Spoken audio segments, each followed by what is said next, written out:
Hello everybody and welcome back to episode 81 of Weekly Replays, and today I am showing you a fairly old replay in the Udes 03. Now this is the tier 8 Swedish tank destroyer, the non-premium version, and it is very...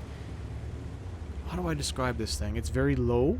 It's a very low profile tank. It's kind of shaped like a wedge.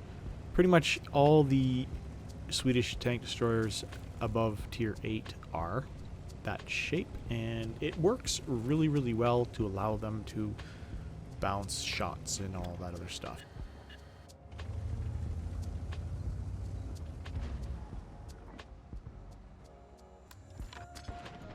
We are on the map Studzianki, which I really enjoy this map. It does have some really nice tank destroyer positions, and my favorite on either side of the map, because it is a very linear map, is this position over on the 9-0 line of the railroad tracks, which allows me to shoot into the factory, which you'll see me do here right now, as well as cover the A5, A6 hill for any people over there and anybody else. Now, when I was recording this replay, I noticed the gun.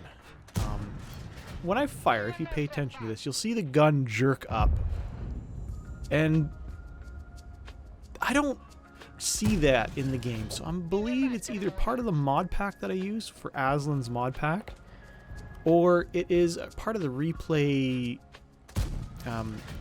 thing in the game. There's either settings that I don't have set with the older client, or it's just the way the game client replays work. It doesn't actually, I'm not actually jerking my hand when I fire. It's not like there's recoil or anything like that. It is just the way the game replay file is being portrayed on the screen. So don't think I'm just bad at aiming. I might particularly be bad at aiming, but it is not the actual way the game was played. So you can see I'm trying to get a nice cupola snipe on the Renegade. Now, one thing I really do enjoy about this tank is the fact that it is very accurate. I think it's 0.22 accuracy. Might even be better. I'm not fully sure. That just might be what my accuracy is with it. Another thing that I really love about this tank is the concealment. Now, I believe my last check when I was playing this tank, my stationary concealment is 66%, which means I've had guys come up to about 150 to 125 meters away and still not see me when behind a bush by 15 meters. It allows you to get a whole pile of really neat sniping shots and stuff, and it just makes it that much interesting. Much more interesting anyways. So you can see that I've managed to put a few shots into that Renegade, and I did manage to kill that T-29 who was camping at the back there. And so far it looks like my position here in the factory has kind of dried out. There is a King Tiger who's looking to poke, which is going to be his mistake, except for RNG allowing me to hit the ramp, the concrete ramp that's over there. The reload on this tank is about 8 seconds. I think it's 8.3 to be exact, and it works. It is probably one of the most fun tank destroyers that I own. Now, the suspension system, which locks the suspension and allows you to get the good gun depression and gun elevation on this tank, it did take me a while to get used to, and a while to positioning and thinking about stuff like that. Excuse me. Probably about 50 battles. I was a little bit slow to the game on that aspect. I did struggle, I found, with this tank for the first 50 to 60 battles, and then it started to click in, and I really started to feel that I started to do well. And another key factor is, of course, knowing your positions on the map, where you should go, and you can get those angles and you can get those spots.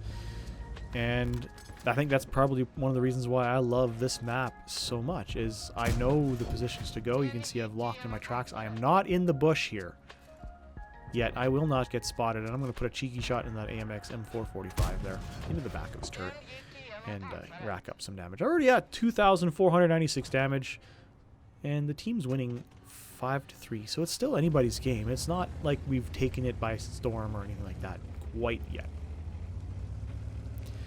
So as I said, the suspension on this tank allows it to move around without breaking camo, like side to side, not like turning, not actually driving.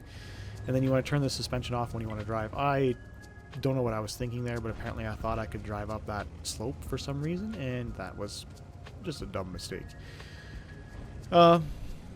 And now it's just get yourself into a position now to do some more damage. Now, it's one thing I've found with this tank is you can have matches where you're constantly fighting to keep up with the pace of the battle and move and move and move and move. And you'll get those every so often when you play this or the tier 9 or tier 10.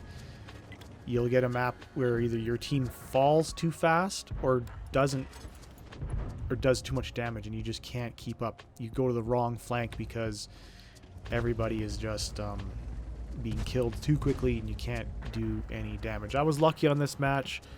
This particular map allowed me to do that, and I was able to get in a good 3k damage before the match gets to an end point. There's a nice leading shot on that Comet, taking him out and doing some tracking damage as well, so that pushes me over 3,000 damage, and now it's just a matter of cleaning up. We definitely have run away with this match now. So the key with playing one of these types of tank destroyers is, of course, map position. I would find is knowing where you need to go and then changing your positions according to how the battle plays out.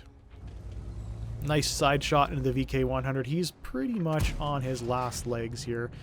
And there you go. He's taken out. There's a Scorpion over on the far side of H3. And I tried a nice snapshot, but I missed. And then his hard cover of a building was taken out. And now it's just a matter of, there we go, taking him out. Nice 3 kills.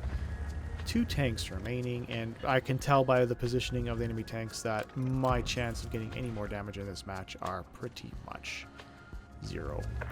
The last tank is the 25. He's down the little riverbed, and that is pretty much how we're going to end this match. 3,710 damage with only 177 assists, which is not bad. But in any case, a very, very good match.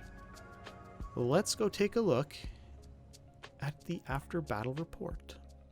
So at the end of that match, a nice 8,918 experience with the manageable boost applied to this battle, of course, and of course the high caliber for the 3,710 damage, and for a last second platoon with someone to get the nice Brothers in Arms medal as well. You can never complain about that. Overall, a very good match. I hope you guys enjoyed this replay, and if you did, give it a thumbs up in the YouTube video window there, and subscribe to the channel. I release a new video each and every Sunday, so hit the subscribe button and get notified when I release a new video. Thanks again, everybody, and have a great day.